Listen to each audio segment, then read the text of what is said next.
So the question now is, do you believe in Agimat or anting-anting? So I'm Jason here, Jason Chancoco, your host. I am an entrepreneur. I am a college professor. I'm a rock guitarist or musician.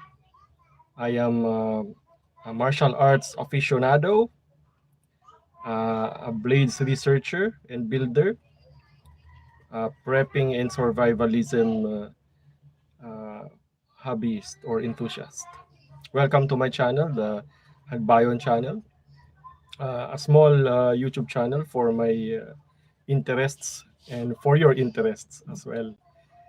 There are so many great YouTube channels out there with better content.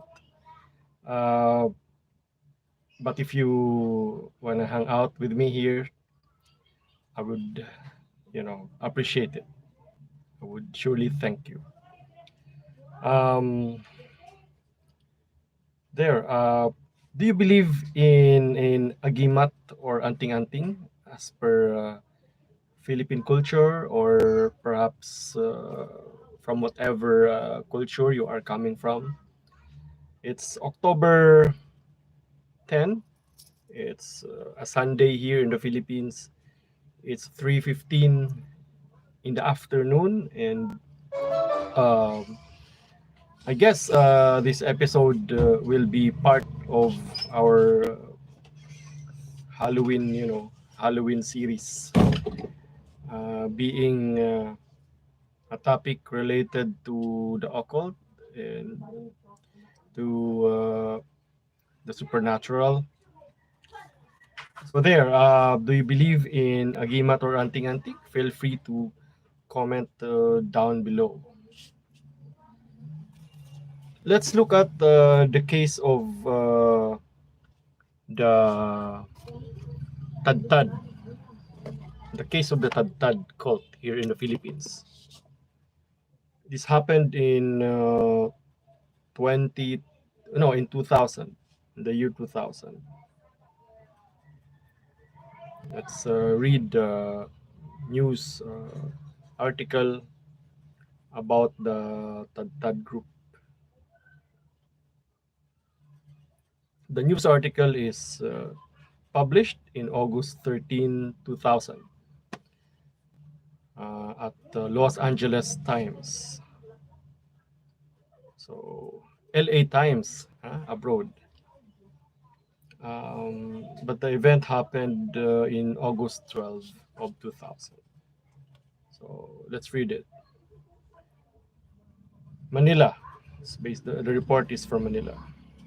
20 people were killed in a gun battle between members of a Christian religious group and army troops in the southern Philippines, an army spokesman said Saturday. Major Johnny Macanas said the encounter took place Friday in the town of Pangantocan in Bukidnon province on Mindanao Island, 870 miles south of Manila, the Philippine capital.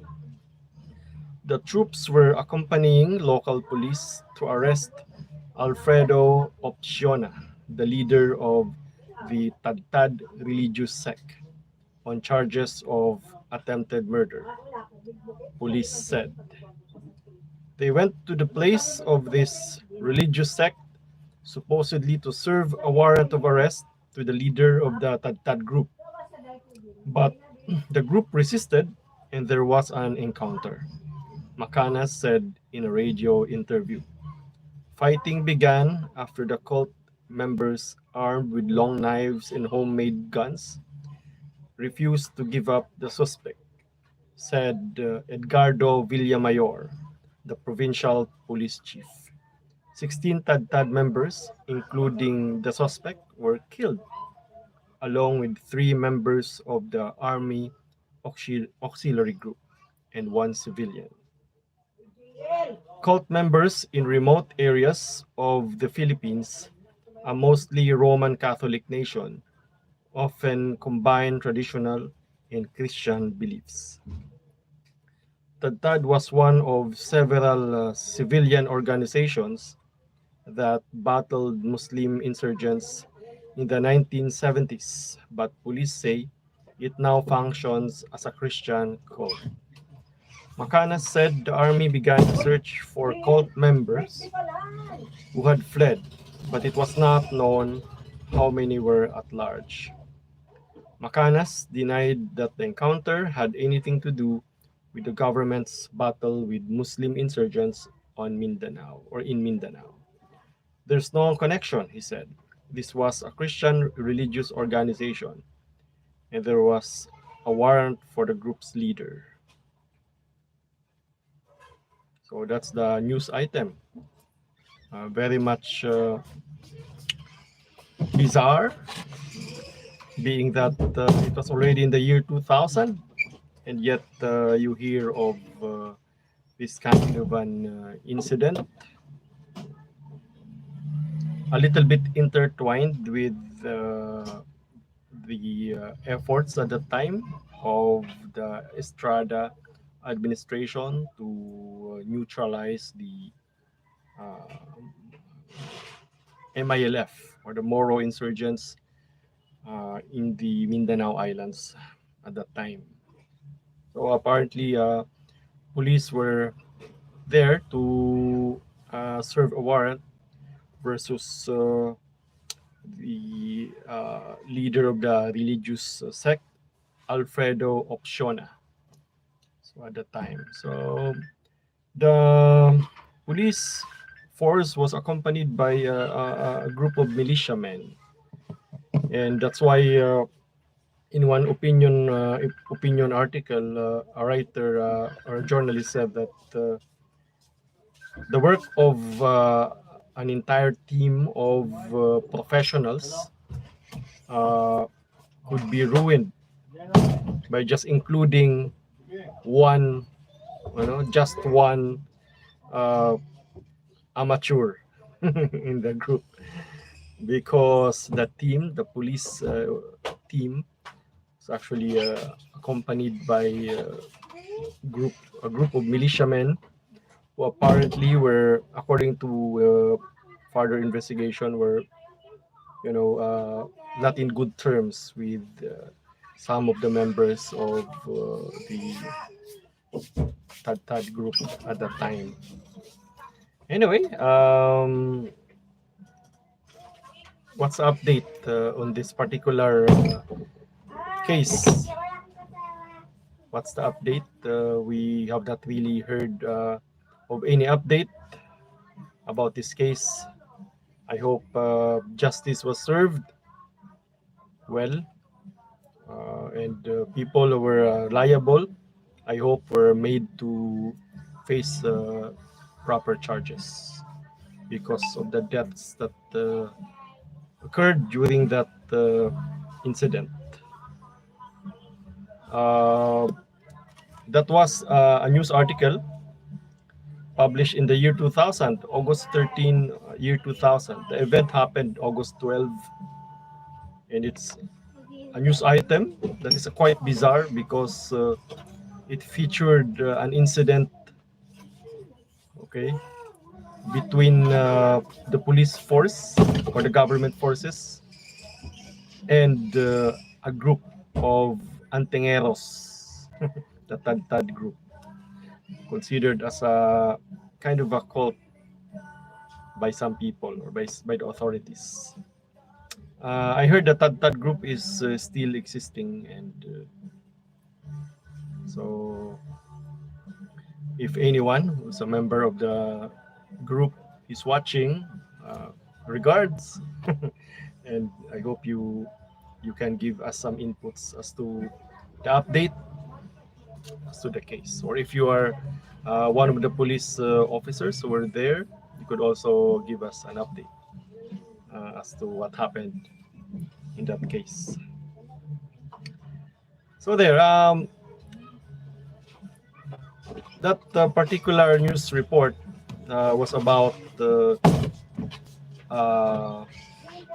group of antingeros. So, which brings us to the topic of Agimat or anting-anting, so which is the focal point of our episode. Agimat, anting-anting, blade culture. Now the question for us during for this session is the first question is, what was the spiritual beliefs of early Filipinos? What was the spiritual beliefs of early Filipinos? Now let's read uh, something from Horacio de la Costa, a Jesuit historian, um, quoting Father Colin. Father Colin was uh,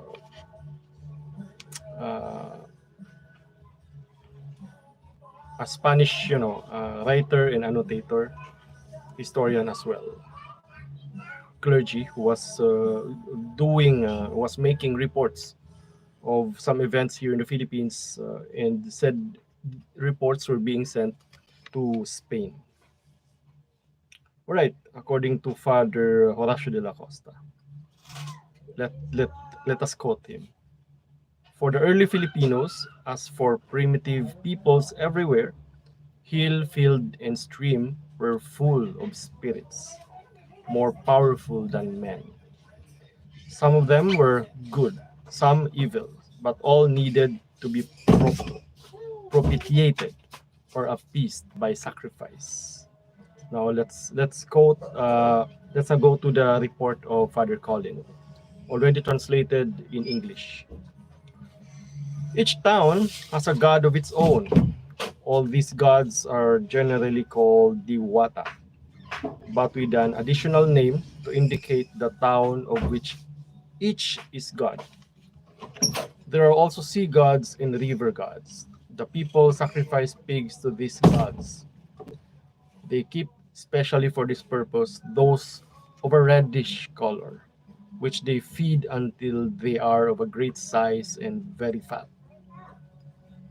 To offer the sacrifice, they have priests who are called bailanes, whom they regard as able to converse with their gods. When they have a mind to offer sacrifice, they adorn the place for it as best they can, with many branches of trees and colored cloths. The bailan plays a large reed pipe about a fathom in length, which is a kind of trumpet which they have in this country. In this, they say, is how he speaks with their God. Having done this, he kills the pig with a lance thrust. All this, while indeed long before the ceremony begins, the women are ringing bells and playing on little drums and striking pieces of porcelain with sticks and making such loud music that they can barely hear one another. The pig having been killed, they roast it and eat of it. Part of it they place on rafts, roasted, and launch on a river or the sea. But of the flesh around the lance thrust, no one eats, but the bailan alone. So this report depicts the beliefs, the spiritual beliefs of native Filipinos, the beliefs in Diwata and the presence of the priest or priestess or the bailanes. Normally, we regard bailanes as babaylan because they're usually female. Now let's continue. Let's quote again Father Horacio de la Costa. But behind this cloud of spirits buzzing like flies around the sacrifice, there was a greater God whom the early Filipinos dimly remembered, a God who stood at the beginning of things and whose days no man could number. Again, let's quote Father Colin, as translated in English. The manner of worship which these Moros, now we're now talking about Moros, with these Moros kept in olden time was that they adored a god who was known among them as the god Batula. This word itself properly meaning God. And they said they adored this Batula because he was Lord of all and had made men and peoples. They said further that this Batula had many ministers or anitos, whom he sent to this world to bring about whatever came to pass therein. And being questioned why they offered sacrifice to the anito but not to Batula, they replied that Batula is a Lord so great that no one may speak to him, that he is in heaven, whereas the anito is of such a nature that he comes down from heaven to speak to them as Batula's messenger and to intercede for them. So let's proceed.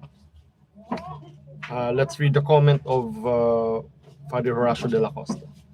They believe that they did not wholly die, but that for the brave and good there was a life after death, in which they would continue to live pretty much as they did on earth, though with greater zest, with unlimited leisure, and under a much kinder sun. Let's go back to the report of Father Colin. They are of the opinion that their souls after death, so this is now the life after death beliefs of some of the early Filipinos, that their souls after death go down instead of up, that they say that this is better because it is much cooler down than up, where it is very hot. They are buried with all their riches, their clothing, gold and porcelain. The chiefs cause slaves to be killed and buried with them, that they might serve in the life beyond.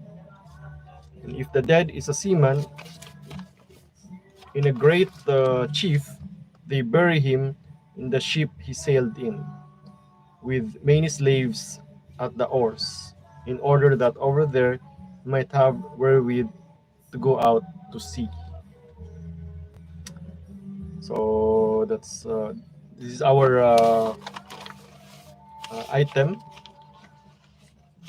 for the beliefs, representing the beliefs of the early Filipinos, or some of the early Filipinos. This is from Horacio de la Costa's book, Readings in Philippine History. It's really actually an annotation by the late Father Horacio de la Costa of some of the Spanish reports. So that's the beliefs or spiritual beliefs of the early Filipinos. How can we actually connect the beliefs of the early Filipinos to anting-antings and Agimat, blade culture? Let's proceed. Can we observe these beliefs in other cultures? There's one thinker named Carl Jung who mused about the collective unconscious. That somehow humans from every culture or from every place here in the planet appear to have some kind of a pattern in their psyche. Okay, they have archetypes, they have commonalities in their thought projection and psyche. Patterns. There may not be exact replica of each other, or they may not be the same, but they are similar somehow. There are patterns. In the same way, the anting-anting culture can also be, or the amulet culture can also be observed in other cultures, even in Western cultures, European cultures, African cultures, Southeast Asian cultures, Japanese, even Chinese cultures. Now let me even show you an amulet from Thailand. So you see, especially in Thailand, this is the Phallus Amulet. Okay, I'm not exactly privy to the purpose of the Phallus Amulet, but it's from Thailand, and Apparently, Thailand is also very much, into said culture, which is the amulet culture. So there, apparently, we can observe uh, the Agimat culture in other countries as well, in other cultures. How about you guys? Can you name, Agimats from Agimats anting-antings from other cultures? Uh, how about you? If you are from Thailand or if you are from Malaysia or from other places, from other countries, kindly comment down below if you know of any amulet coming from your own culture. So kindly post down below. All right. Another question is, what is the story behind the Infinito Deus and Mata ng Diyos medal? What is the story behind the Infinito Deus and Mata ng Diyos medal? So if you know of the story, you might wanna comment also down below. Well, as far as I know, there's this story. I don't have my Infinito Deus medal here with me, but maybe in some other episode I could bring it and post it.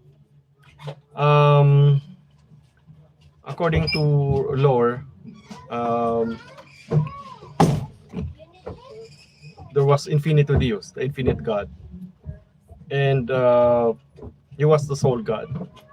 However, later on, a new God emerged, the Trinity. Okay, the Trinity. So they were, somewhat having some sort of a power struggle between each. They were having a power struggle with each other. But later on, they had concession, and the concession resulted into another kind of medal, which is the the Mata ng Diyos medal, which is a triangular medal, bronze medal with uh, the Mata ng Diyos, or the Eye of God, in the middle. So that's already the Infinito Deus and the Trinity combined. So that's the story of the Infinito Deus and Mata ng Diyos medal. So apparently, the Mata ng Diyos medal is a combination between the old God and the new God, which is the Trinity. Somehow we can see here a kind of a cultural appropriation done by the native Filipinos,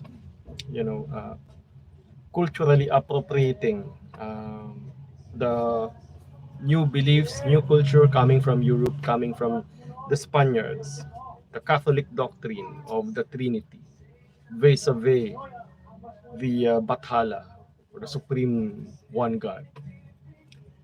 So we have here the combination of, there's now a hybrid of the native and the Catholic culture, the native Philippine culture vis-a-vis the Spanish culture, Spanish beliefs, European beliefs, Roman Catholic beliefs.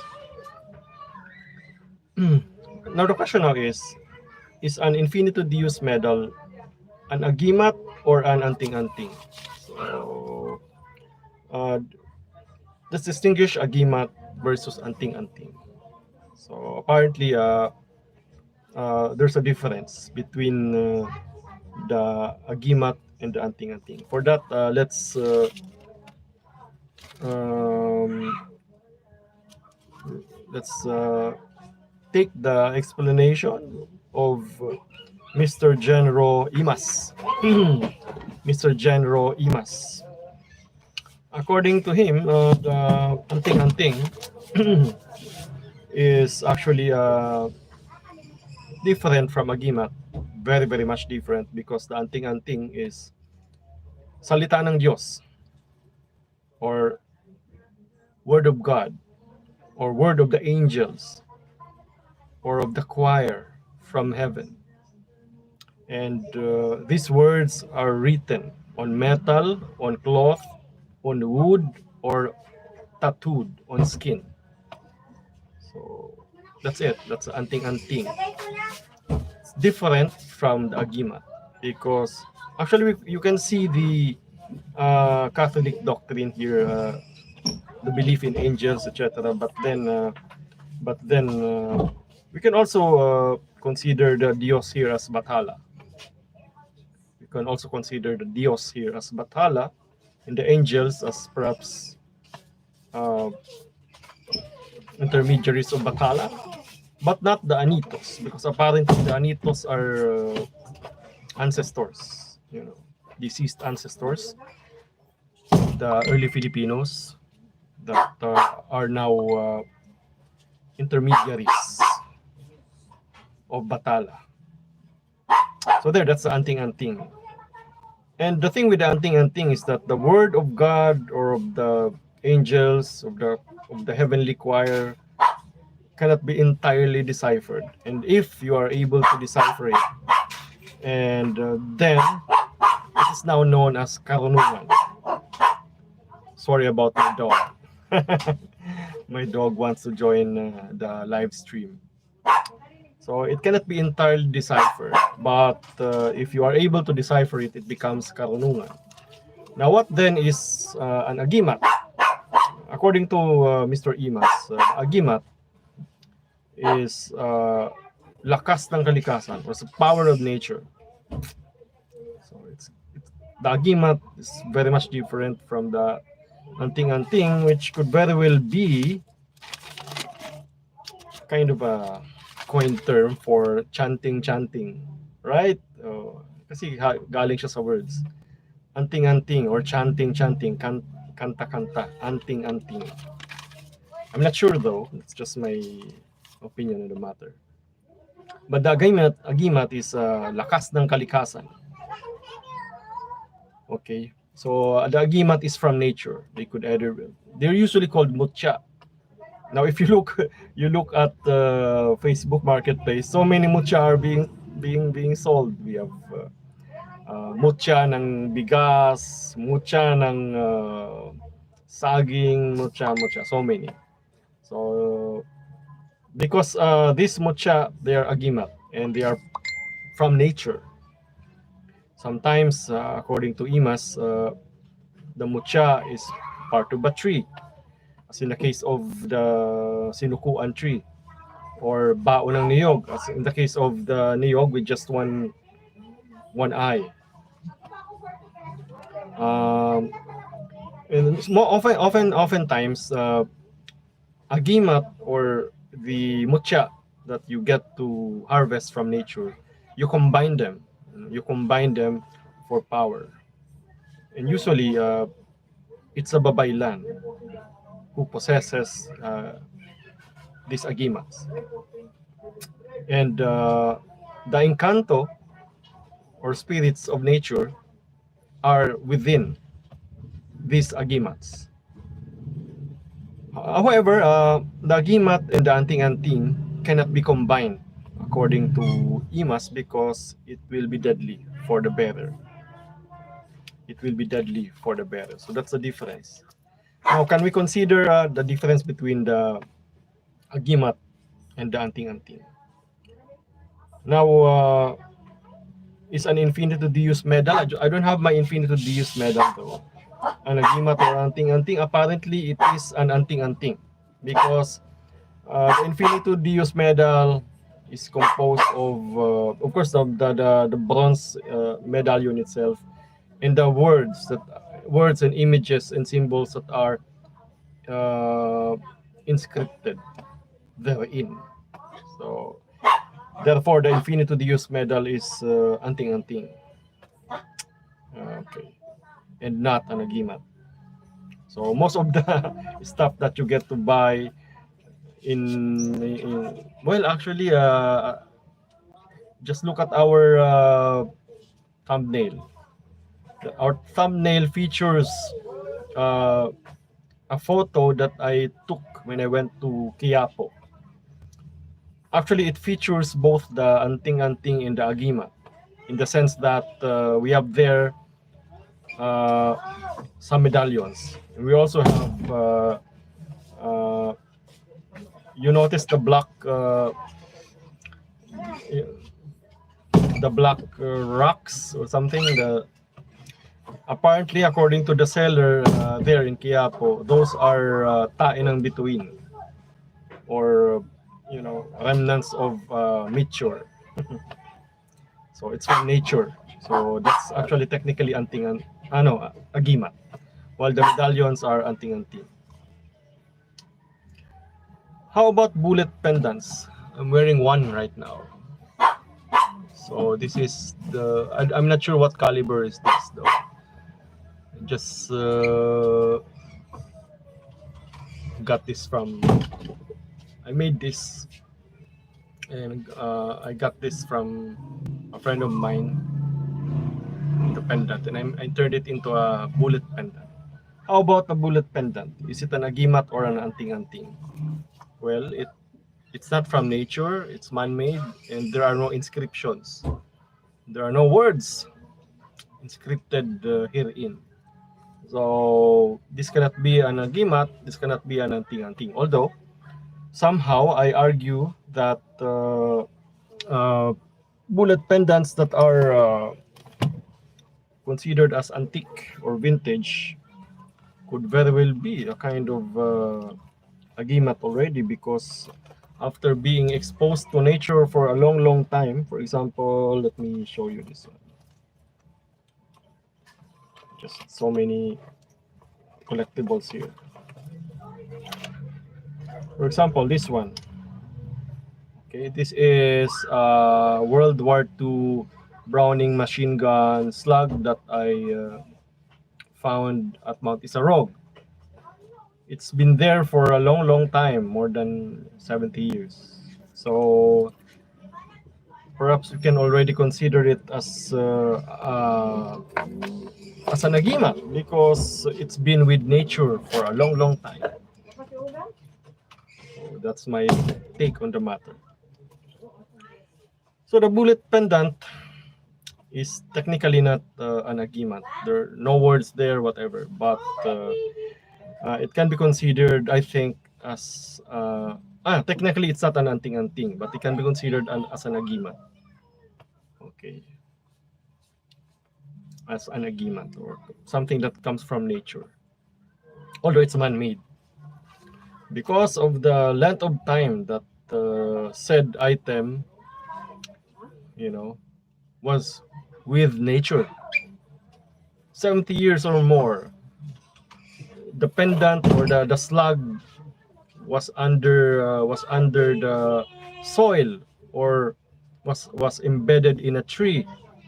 Oh, you see, and then got exposed to the elements, to the mystique of the mountains, and then found by you, or found by me. So by chance, or maybe no one knows, but it could be that lucky relic picker like me, or researcher. Well, there. However, the bullet pendant, according to this website called Tagalog Lang, okay, the bullet pendant actually originated, or may have, the author is not sure, may have originated during the US occupation of the Philippines, when the famous Macabebe scouts used silver bullets as amulets, possibly influenced by the notion in American folklore that silver bullets can be used to combat werewolves.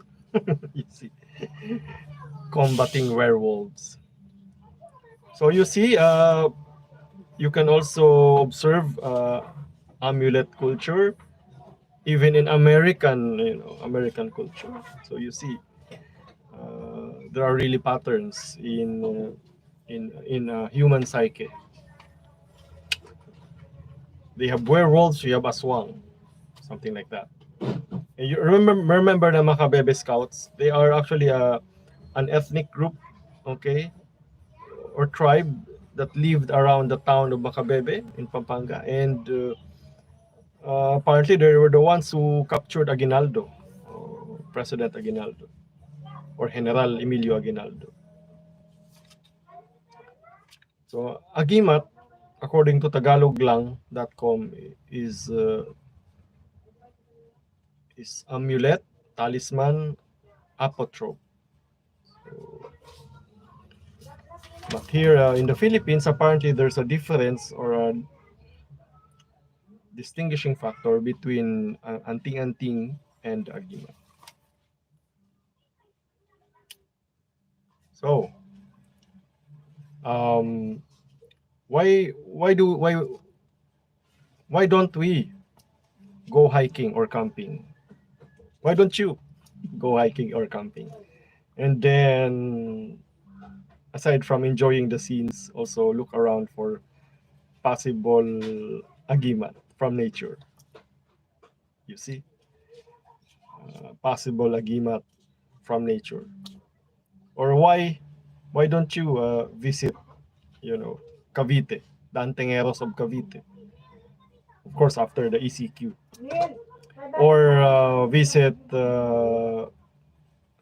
let's say, visit Mindanao, antingeros. Or Quiapo,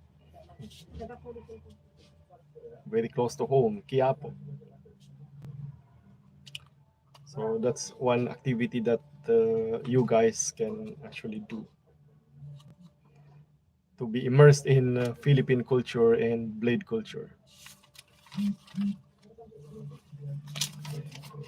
But in blade culture, we have things like this Minasbad here, and we have the hilt made of carabao horn, shaped as a kinabayo, a mythical horse, or as onglo, or the head of a mythical entity. There are no inscriptions usually, but you have symbols even in the scabbard, like this symbol here. Oh, you see. In my earlier videos, I discussed, or I talked about, or I shared some inputs about the Minasbad, the Sinagangan Minasbad, and maybe you would like to check those videos as well. You see, agimat or anting-anting? Definitely not anting-anting, because there are no words inscripted, unless you actually embed, engrave, some words that you consider as words of God or Bathala, and words that cannot be deciphered by a mortal human. Then this may become an anting-anting. But technically, this is from nature, but man-made. This is carabao horn. Carabao horn. Man-made. How about you guys? What do you think? Is this an agimat?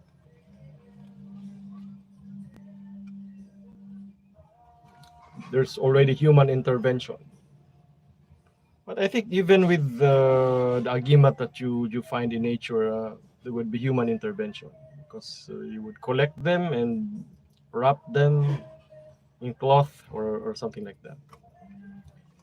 So there, after hiking, perhaps you may be able to have your own collection of amulets, anting-anting. Well, I have some. This one is from nature. This could be an agimat. Buto ng sawa. Collected for research purposes and academic purposes. So I don't go about hunting snakes or sawa or python unless it's a life or death situation, or unless I really need something to do bushcraft survival on. Bushcraft cooking. So there. Yeah, carabao tip, horn tip. So there.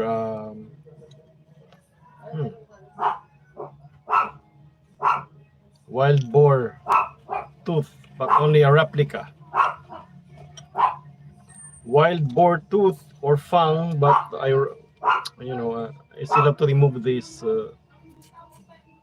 place that I wrapped it in some kind of a. Well, anyway, I'll remove it soon so that we can better appreciate it. If you are familiar with these things, what is the, aside from being a native apparel, ethnic apparel that suits a swordsman or an FMA practitioner, what's the spiritual power that you can get from wild boar tooth? If you are aware, guys, comment down below.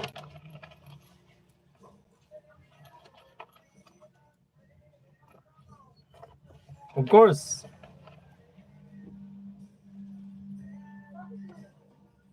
$20. I'm just kidding. It's the new 20 pesos. Of course, 20 pesos has purchasing power. See this one? Sawa. I know, a small snake bone. I got this from Cimarron. Most of the snake bones here are from natives, from IPs, Cimarrones, given to me as a gift when I visit them, when I interview them. So bullet pendant. I don't know what caliber is this, but this was made for me by a friend. This one I made.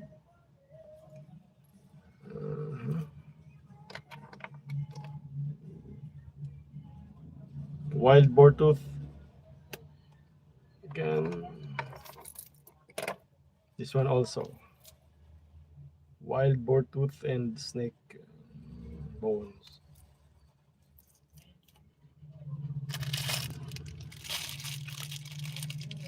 All right. What else do we have here? Oh, this one. Reticulated python vertebrae. I already showed this here on an earlier episode, but let us feature it again. Just a kind of an example. Could be considered as an agimat, right? But because of its healing power. So if they say that if you wear it as a belt, it could relieve pain inside area, the abdominal area, waist area. This is carabao tooth.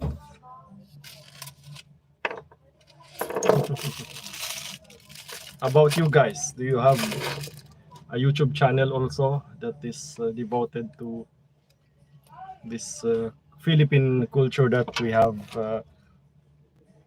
devoted to agimats and anting-antings? Kindly comment down below so I can also visit your channel, etc., etc.